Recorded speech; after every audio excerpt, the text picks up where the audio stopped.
ବରାହ ଅବତାର ସ୍ତୋତ୍ର ବା ବରାହ ସ୍ତୁତି। ଭଗବାନ ବିଷ୍ଣୁଙ୍କର ଦଶାବତାର ମଧ୍ୟରେ ତୃତୀୟ ଅବତାର ହେଲା ବରାହ ବା ଶୁକର ଅବତାର। ଭଗବାନ ବିଷ୍ଣୁ ଏହି ଅବତାର ଧାରଣ କରି ହିରଣ୍ୟାକ୍ଷ ନାମକ ଅସୁରକୁ ବଧ କରିଥିଲେ ଏବଂ ଧରଣୀ ବା ପୃଥିବୀ ଦେବୀଙ୍କୁ ତାହାର କବଳରୁ ଉଦ୍ଧାର କରିଥିଲେ ବା ମୁକ୍ତ କରିଥିଲେ। ବରାହ ସ୍ତୋତ୍ର ଭଗବାନ ବରାହଙ୍କର ବିଭିନ୍ନ ଗୁଣ ଏବଂ ପରାକ୍ରମ ଆଦିର ପ୍ରଶଂସା କରିଥାଏ। ଏହି ସ୍ତୋତ୍ରର ପଠନ ଶ୍ରବଣ ଦ୍ୱାରା ଭକ୍ତକୁ ସୁରକ୍ଷା ମିଳିଥାଏ ତଥା ବିଭିନ୍ନ ବାଧାବିଘ୍ନରୁ ମୁକ୍ତି ମିଳିଥାଏ ବୋଲି ଚିତ ଅଛି।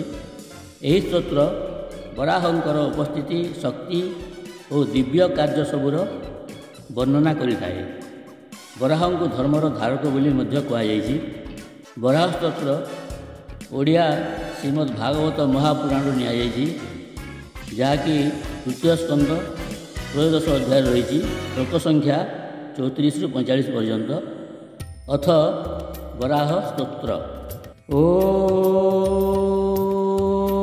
ନମୋ ଭଗବତେ ବାସୁଦେବାୟ।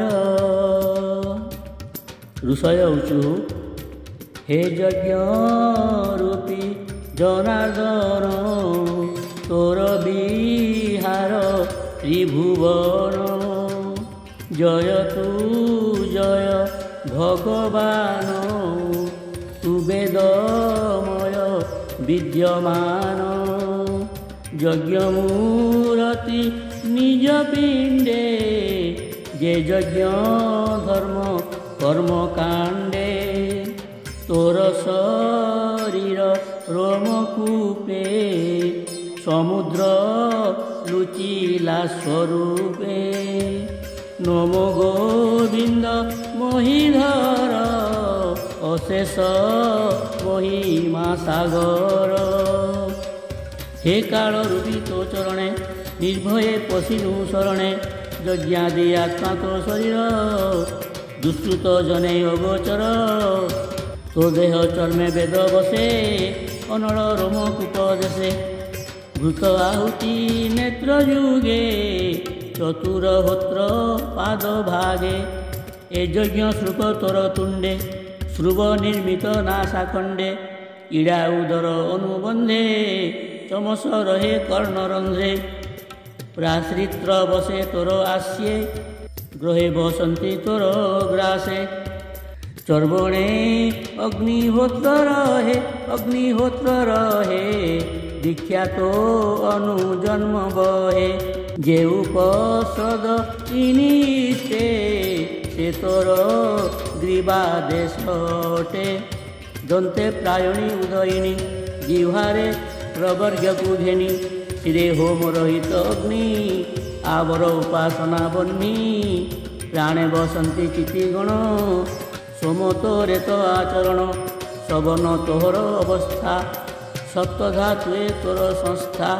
ତୋ ଦେହ ସନ୍ଧି ସର୍ବସତ୍ର, ତୁ ସର୍ବଯଜ୍ଞ ତୁ ମାତ୍ର। ମନ୍ତ୍ର ଦେବତା ରୂପ ତୁହି, ତୁ ଦ୍ରବ୍ୟ କ୍ରତୁ କ୍ରିୟା ହୋଇ। ବୈରାଗ୍ୟ ଭକ୍ତି ଆତ୍ମଜଏ, କରାଉ ଜ୍ଞାନର ଉଦଏ। ତୁ ବିଦ୍ୟା ଗୁରୁ ଜ୍ଞାନଦାତା, ପ୍ରଭୁ ଜ୍ଞାନଦାତା। ସକଳ ଜୀବ ପିତା ମାତା, ଅଖିଳ ମୂର୍ତ୍ତି ଭଗବାନ। ତୋର ଚରଣେ ନମୋ ନମୋ। ତୋଦନ୍ତ ଅଗ୍ରେ ବସୁନ୍ଧରୀ, ବିରାଜେ ନିଜ ରୂପ ଧରି। କିଏ ବା ଦେବା ପଟାନ୍ତର ଗୋବିନ୍ଦ, ଜଳେ ଯେ ଶନେ କରିବର ଗୋବିନ୍ଦ। ପତ୍ର ସಮೇତେ ପଦ୍ମ ବହେ ଗୋବିନ୍ଦ, ତୋଦନ୍ତ ଅଗ୍ରେ ତେହ୍ନେ ସୋହେ ଗୋବିନ୍ଦ। ଏ ଯେ ଶୁକର ତୋର ଦେହ ଗୋବିନ୍ଦ, ଅଶେଷ ଯଜ୍ଞ ବେଦମୟ ଗୋବିନ୍ଦ। ଦନ୍ତେ ଧରଣୀ କରେ ଶୋଭା ଗୋବିନ୍ଦ, କିବା ଉପମା ତାହା ଦେବା ଗୋବିନ୍ଦ। ପର୍ବତ ଶୃଙ୍ଗେ ଜଳଧର ଗୋବିନ୍ଦ, ଯେମନ୍ତେ ଦିଶଇ ସୁନ୍ଦର ଗୋବିନ୍ଦ। ତେମନ୍ତେ ଶୋଭିତ ଧରଣୀ, ତଦନ୍ତ ଅଗ୍ରେ ଚକ୍ର ପାଣି ଏବେ ଧରଣୀ ସ୍ଥାପ ଜଳେ ଘନାଥ ତୋର ମାୟା ବଳେ ଏ ଭୂମି ଜୀବଲୋକ ମାତା ସୁନାଥ ଜୀବଲୋକ ପିତା ତୋ ବିନୁ ଅନ୍ୟ କେବା ବଳେ ମହି ଉର୍ଦ୍ଧରେ ମହାଜଳେ ଏଣୁ ବିସ୍ମୟ ଆମ୍ଭ ନାହିଁ ଅତି ବିସ୍ମୟ ବିଶ୍ଵେ ଯେହି ତାହାକୁ ତୁହି ମାୟା ବଳେ ସର୍ଜନା କଲୁ ଏ ଶୟଳେ ଏ ଯେ ଈଶ୍ୱର ତୋର ଦେହି ସକଳ ବେଦମୟ ଏହି ଜଳେ କମ୍ପନ୍ତେ ତୋ ଶରୀର ଜଳଧି ଦିଶେ ଭୟଙ୍କର ଜଳେ କମ୍ପନ୍ତେ ତୋ ଶରୀର ଜଳଧି ଦିଶେ ଭୟଙ୍କର ତୋର ଅଗ୍ର ଜଳ ରାଶି ଉଛୁଳି ଶୂନ୍ୟ ମାର୍ଗେ ଆସି ଜନ ତପ ସତ୍ୟ ଭୁବନେ ଆମ୍ଭେ ଯେ ରହୁ ତୋ ସମନେ ତୋର ମ ଜଳେ କରି ସ୍ନାନ ଆନନ୍ଦେ ତୋଷ କଲୁ ମନ ପବିତ୍ର କଲୁ ପିଣ୍ଡ ପ୍ରାଣ ତୋର ଶରଣ ନାରାୟଣ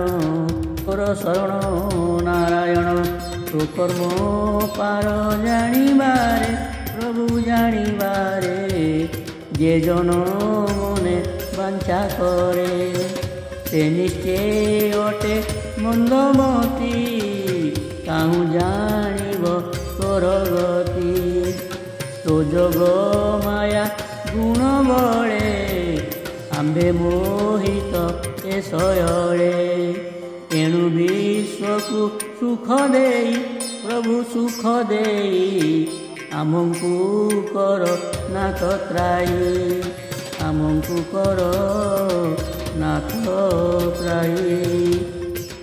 ইতি শ্রীমদ্ভাগবতে মহাপুরাণে তৃতীয় স্কন্ধে বরাহ স্তোত্র সম্পূর্ণম।